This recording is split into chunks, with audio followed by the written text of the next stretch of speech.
Well, you can start to see some green coming out on a few of these trees.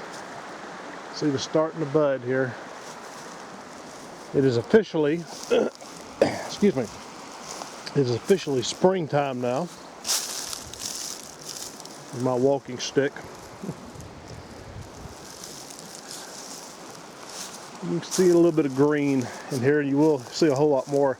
Here you still see the dead leaves on this tree. These trees, some of these hang on to them leaves forever. Even on this one, it's been cut off here.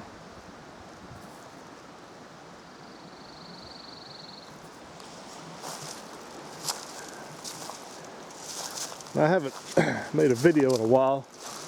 Haven't been out here on the trail very often that I can think of. One of the reasons I do most of my walking out on the road that's just on the not too far from here. It's just if I walk through all that, eventually I'd get to it. It's not too far over, it's just having to go through a bunch of trees, but I walk on the road a lot in this area. That's good, very good exercise. But today I wanted to get out here on the trail, and eventually I'll come out here and look at some more of the especially when the stuff starts getting green. It just looks a whole lot different whenever that happens.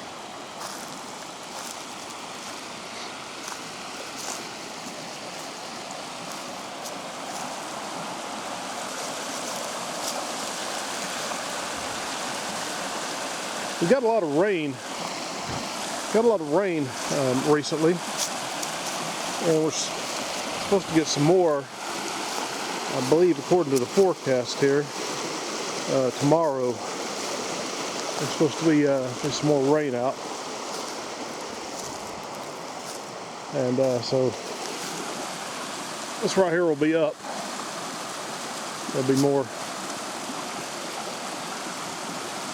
Be where it's, those rocks are. You can see that one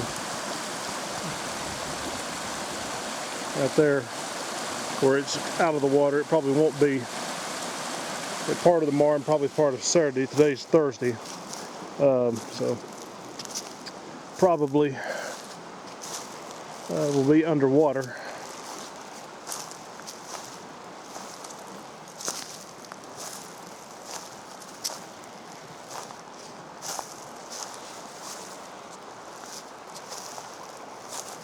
Well, it is sunny out today and fairly warm. I'm wearing a short sleeve shirt and shorts, so feels pretty good. One of the main reasons I got my walking stick is weather this warm out, thought possibly could be snakes out. But one thing that is out for certain are these flying mosquitoes, gnats, whatever they are, buzzing around here. This type of weather, they come out. That is the one advantage of the cold weather. You have to bundle up and you're trying to stay warm in it. But these things aren't out. And the one disadvantage of this weather is that they are. But otherwise, it feels good to be out.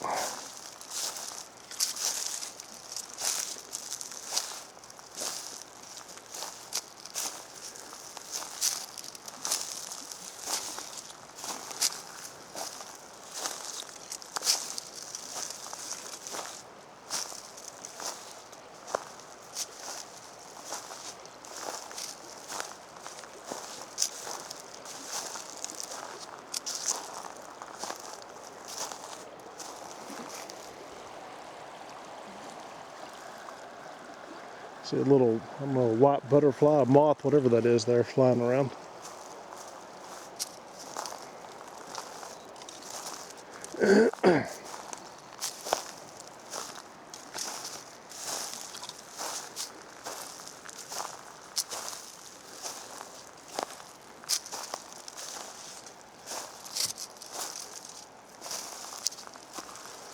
And here's one with a lot of green on it. Bush here.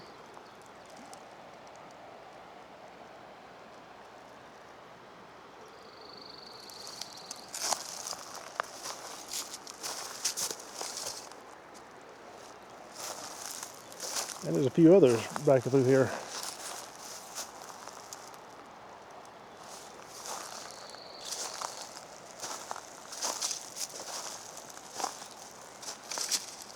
Won't be long.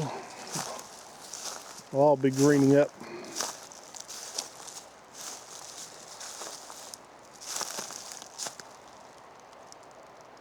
I believe that is a hickory tree, if I'm not mistaken. That's what the leaf looks kind of like.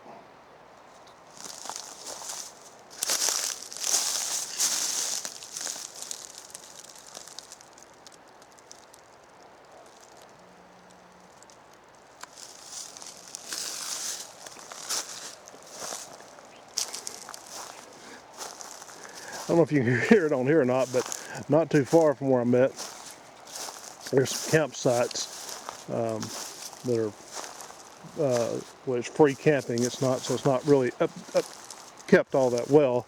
Not a lot of really a public campsite, but you can camp there for free for I think a couple of weeks is the limit on it.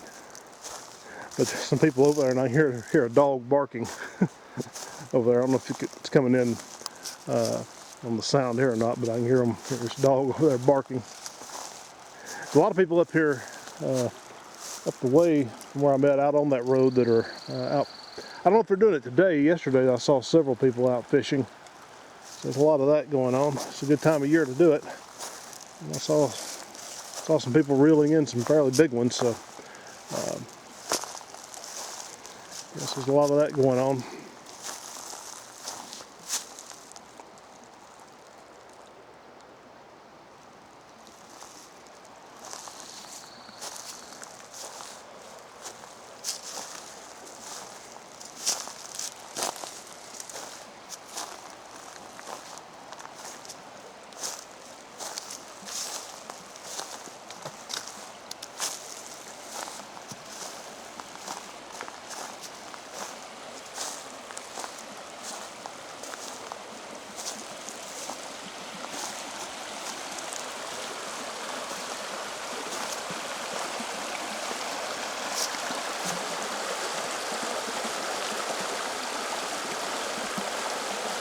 You know, I said when the rain comes, those rocks over there on the other side will probably be covered.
You know, here we can see a lot of the green. See some of it here too. So the green's starting to come. It's springtime is starting to bud out for us. This coming Sunday is Palm Sunday, March the 23rd. Usually, and then Easter will. I'm sorry, it's March the 24th. Sorry. Yeah, March the 24th will be this coming Sunday will be Palm Sunday, and then Easter is the last day of March, the 31st. Usually, Easter happens in April, but occasionally it comes in March, and this is one of those years that it's come early. So it's that time, and this particular Sunday, we're doing our Easter musical at church, and so that's right. We usually do that on Palm Sunday. So that time has arrived. So usually you get to wait until April, but April gets here this year. That'll all have been done. Easter will be Easter of 2024 will be come and gone. But talking of Easter, and hopefully next week, because it's be the Holy Week, I'll probably go on and do some sort of Easter and Holy Week type devotionals on here.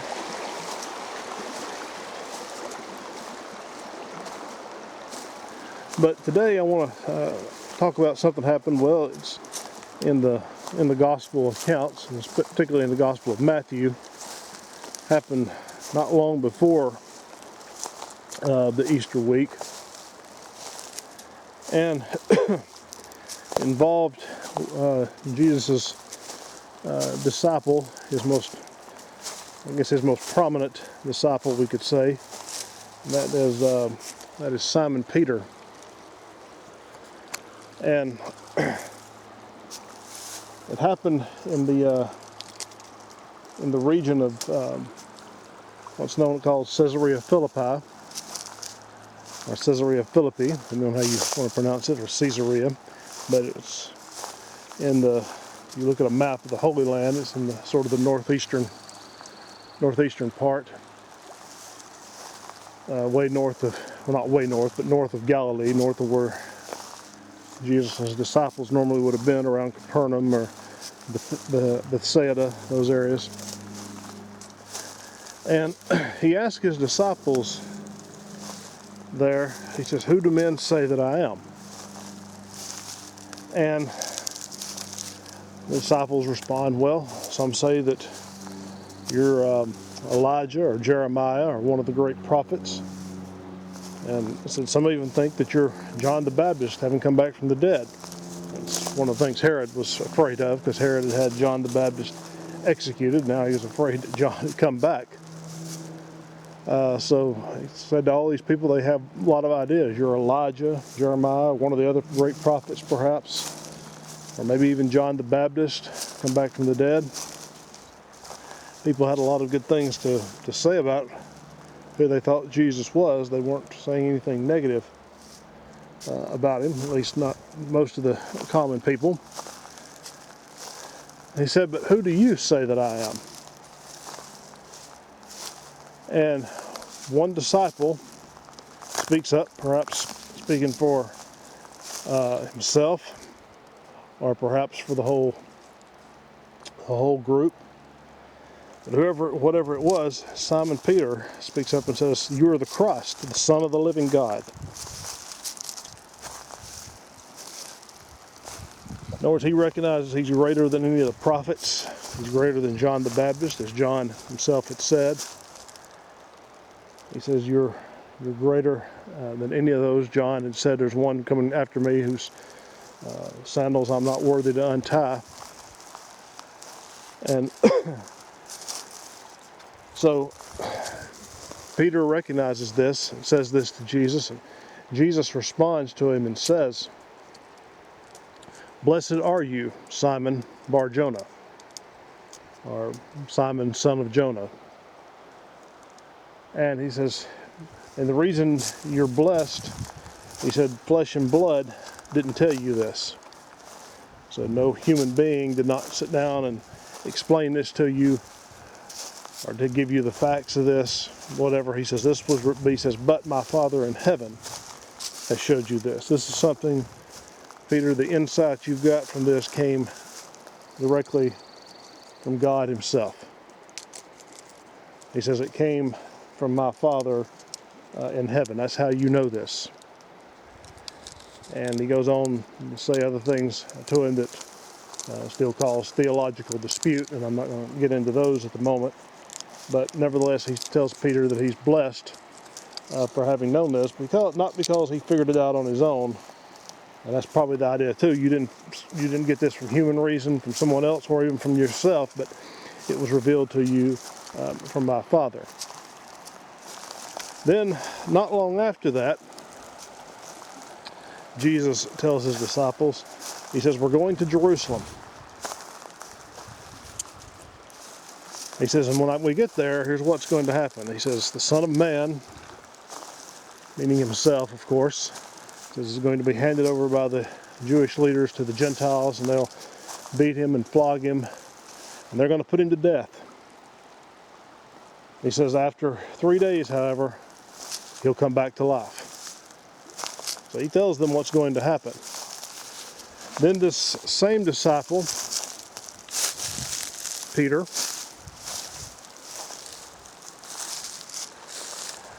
takes Jesus aside, and it says begins to rebuke him. He says, Lord, far be it from you. This is never going to happen. And Jesus then says to him, one of the more famous lines that he says, that everybody's probably have heard at some point, he says, get thee behind me, Satan.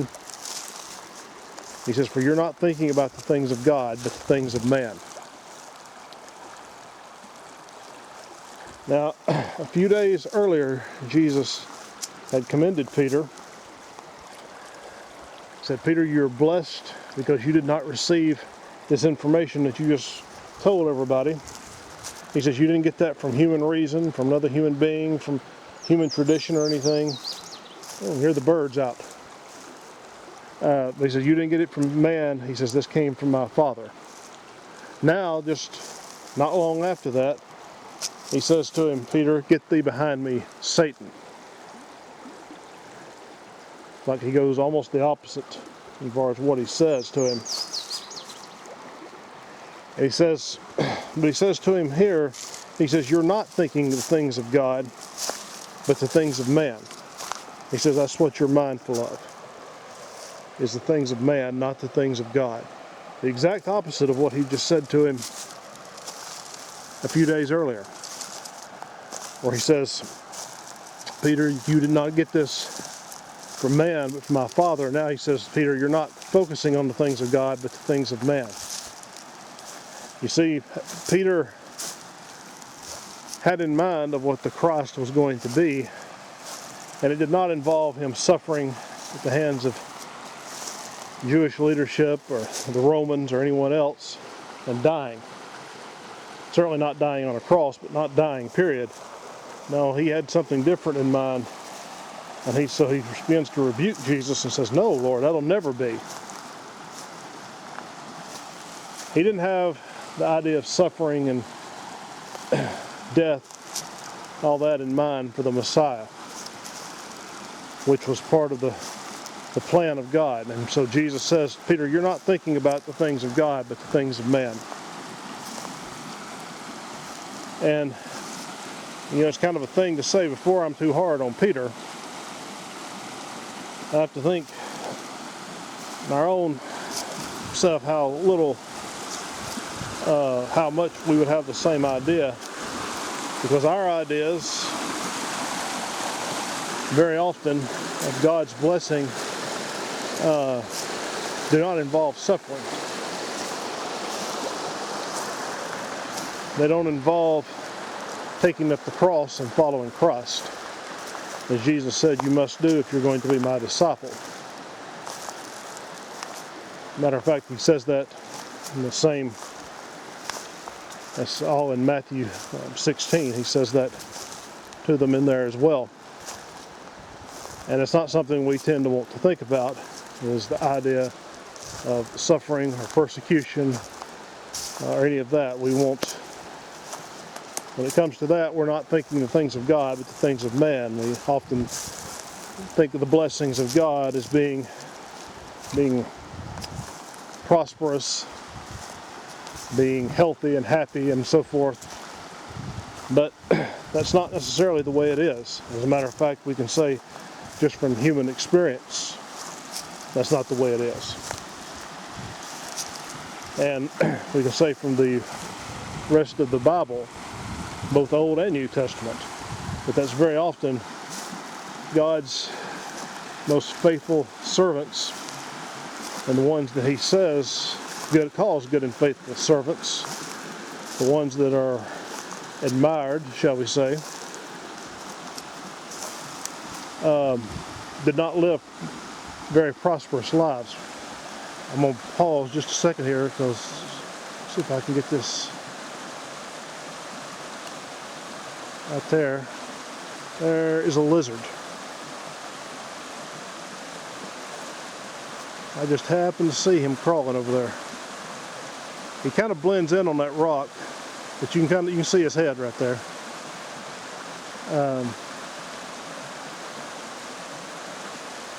I've seen snakes out here. So that's the first lizard out. He's crawling over. There he goes. I don't know where he went to. I can see him crawling there. He's going to go and hide somewhere. But he kind of blended in on that rock. He's probably just trying. I don't know if he's hunting for something to eat or trying to avoid being it. But at any rate, what we see in the rest of the Bible, both Old and New Testament, is we see God's faithful servants very often being persecuted, suffering, and so forth. And that's the way it often is in this life. And Peter wasn't planning on that, but that's what Jesus had told them that it was going to be. Peter would eventually learn that. As a matter of fact, in the book of Acts, when he and John, for example, are persecuted, they're beaten for preaching in the name of Jesus, they respond when they meet with the whole church, saying, "Lord, thank you that we've been counted worthy to suffer for you." So you do see Peter's attitude does change. But I thought that was a good thing to think about, or just to look on into, and as we get ready for the Holy Week. This happened just before it, as Jesus is telling them what's going to happen, is how quickly Peter goes from thinking the things of God to the things of man. And if Peter can do that, it's no doubt that we can as well. And very often we make the same mistake he does, thinking God's plan for us is health, wealth, and prosperity and so forth, and that may not be the case.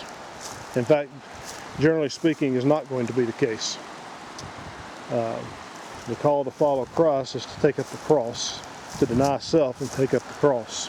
So, a good thing to remember today. Well, I've walked my little trail there back and forth, and you get to see a little bit of the green, as I said, and we'll get to see a whole lot more of it in the coming days and weeks. And hopefully, as I said, hopefully I'll do some more of these devotionals here in the next week or so, as Easter time comes along.